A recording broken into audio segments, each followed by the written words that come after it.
Hello, this is Midnight Crazy, and this is more of The Wolf Among Us. This will be another interlude with the Book of Fables. Let's see. That's chapter 2. So, chapter 3. Looks like I've missed a couple of things, but that's okay. I could probably replay this in my spare time and hopefully unlock it. I might have to find a walkthrough for that. Also, I've been asked to do a shout out. My first ever shout out to my workmate Joey, who asked me to. That's okay. Love you, Joey. Here's the shout out you asked for.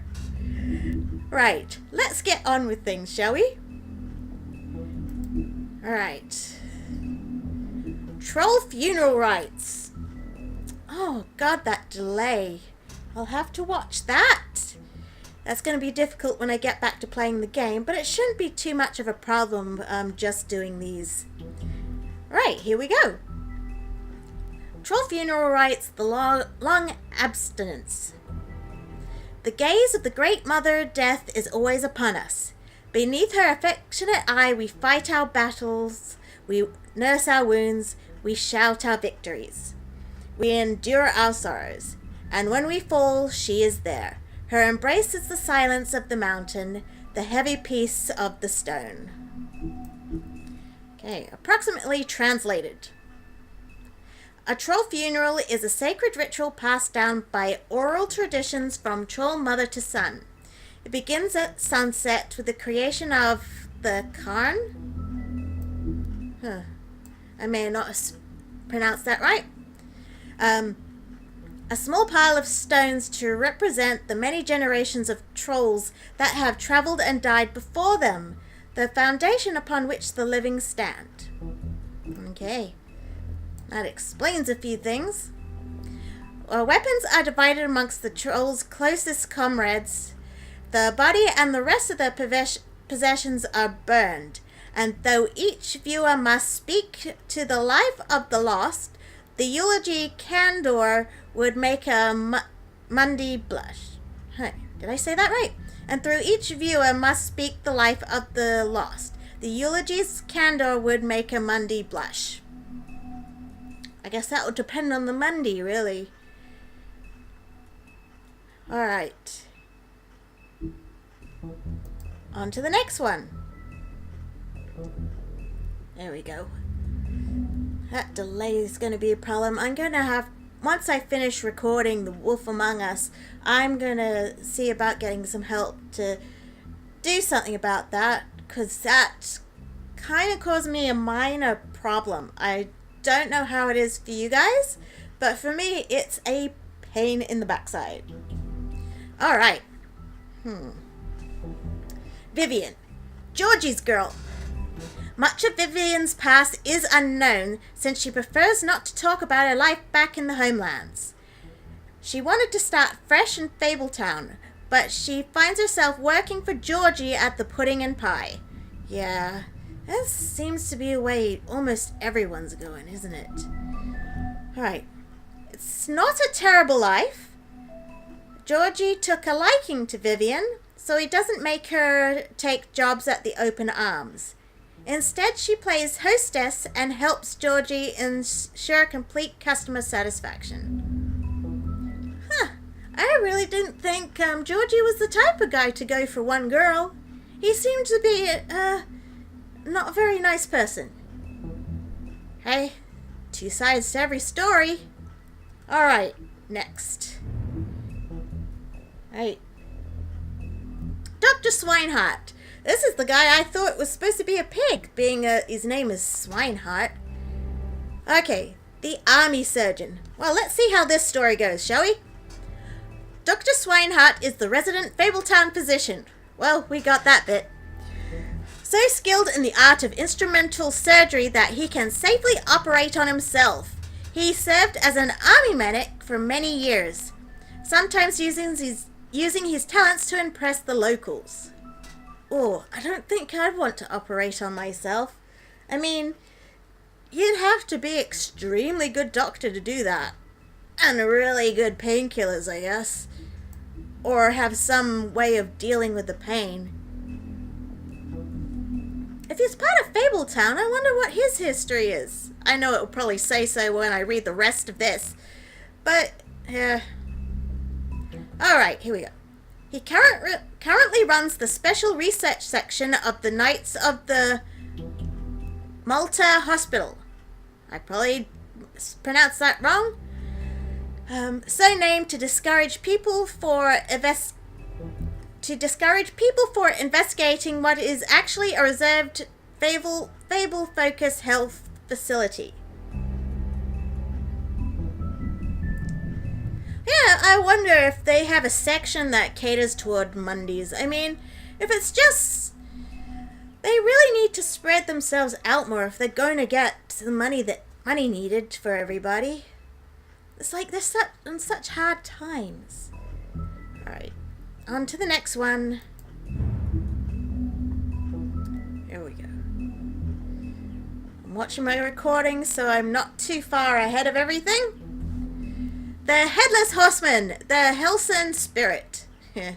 Yeah, I got that from looking at Ichabod Crane's house. Why he has it in his apartment, I have absolutely no idea. You'd think he wouldn't, but he must have a good reason for having it. Alright, here we go. Thought to be a spirit of a particularly fearsome, especially macabre German military contractor, the Headless Horseman lost his head from cannon fire during the Revolutionary War. Oh, that was a mouthful. Most famous for hounding Ichabod Crane one night in the woods of Sleepy Hollow, it is rumored that this phantom is only the most recent incarnation of a primordial demon, whose previous forms include a middle-aged chieftain who banished a whip made from human bone and a Scottish lord who was decapitated in a fight over shared land. Huh. That was interesting. I mean, I don't know much about the horseman himself. Basically, the first part is basically kind of what I know. But the rest of it, And a whip made from human bone. I could probably see the handle being made of bone, but the rest of it, probably skin. Because I don't think the entire thing being made from bone would be very practical. Very strange. Okay. Get this mouse moving. Alright, ready? There we go. There we go. The Trip Trap Bar. The Watering Hole. I think most bars are called the Watering Hole, aren't they? Okay. The oldest bar in New York City. Is it? Okay. The oldest bar in New York City, the Trip Trap, was established in 1725 in secret by Starkland, the legendary Viking and reprobate, as a place for fables to meet and drink and commiserate. Hey, I thought it was Holly's. I guess she must have got it later. She either bought it or inherited. Who knows? Okay. Known then as the Grammarian's Tavern. I probably pronounced that wrong, but that seems pretty hard. He eventually lost it in a bet to a tribe of mountain trolls. Yep, that explains how Holly got it then. Who quickly renamed it and made it their own. Holly is the current proprietor, having inherited it from her mother when she died in a boating accident in the early 20th century. So a mountain troll. Are there any other type of trolls? There must be. I wonder what stories these are, or is it just general? I mean, there was a troll that's under the bridge where the billy goats go over, but I'm pretty sure that must have been a male. It doesn't say. Not that I can remember, anyway. Well, on to it. I ramble way too much. Oh, alright. Auntie Greenleaf, the white deer. Okay. This be interesting. I've never heard of her before this game. Horticulturist, alchemist, and lover of animals, Auntie Greenleaf is one of the few rogue witches still living outside the 13th floor, unsupervised and unrestricted. Rumored to have lost a daughter in the homelands. Oh, that's sad. She suffers paranoia and depressive mood swings, and will only venture outside at irregular hours under the guise of an ethereal white deer, an oft-whispered specter of Brooklyn natives. That's so sad she lost her daughter. That really explains the little girl. Well, at least the pictures of her. And also the fact the little girl was not there. Aw, poor lady. That's not good.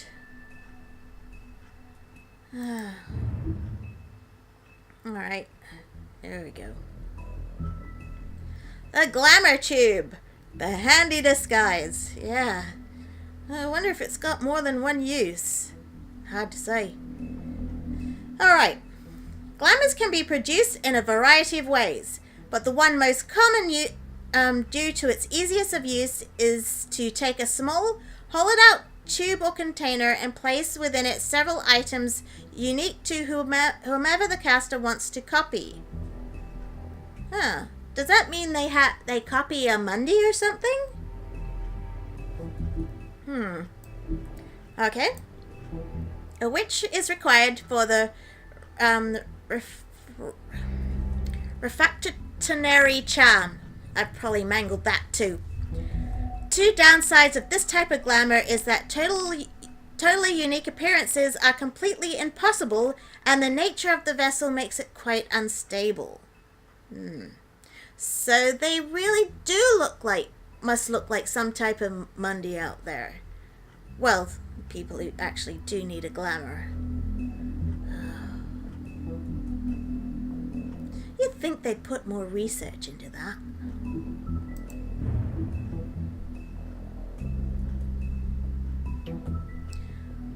Alright, the Ring of Dispel. The Arthuranian Band. Reputed to be fashioned by a Byzantine clan in an attempt to ward off a coven of witches, the Ring of Dispel, or the Dispelling Ring, or Magic Cancelling Ring, eventually was given to Lancelot by the Lady in the Lake. Alright. Recovered by the business office after the immigration to New Amsterdam, it was assigned to Greenleaf for caretaking. Man, everything's kind of weaving together. I mean, so many different stories I never really thought would be in the same dimension. Oh, interweaving. Like, Oh. Here we go. Bloody Mary, urban legend. Oh, God. How old is her story? Alright. Oh, wait. Oh, she's based on the Queen Bloody Mary. Well, we'll soon find out, I guess. The true history of the person known as Bloody Mary is almost completely unknown, even to fables most acquainted with its members. Her name Mary, at least, is not up for contention, nor is her perchance for shocking violence.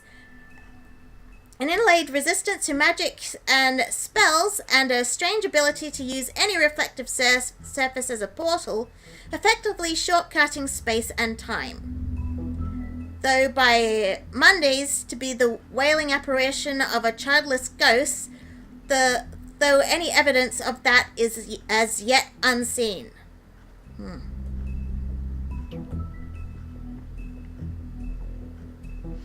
Well, yeah. So big unknown. I don't see any other arrows, so... Ah, yeah, there we go. That looks like all it is for Chapter 3. Well, what I've unlocked in Chapter 3.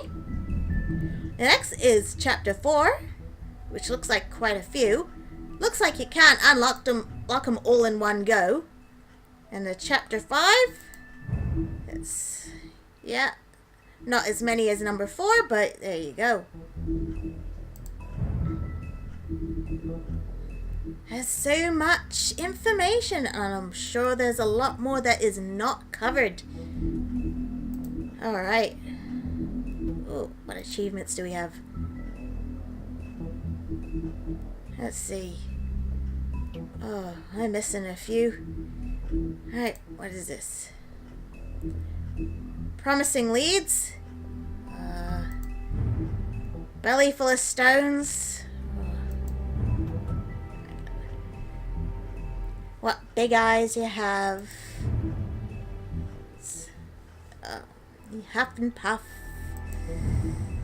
Severe case of lycanthropy. I don't know. It's not a werewolf, I'm pretty sure. Enchanted City of New York.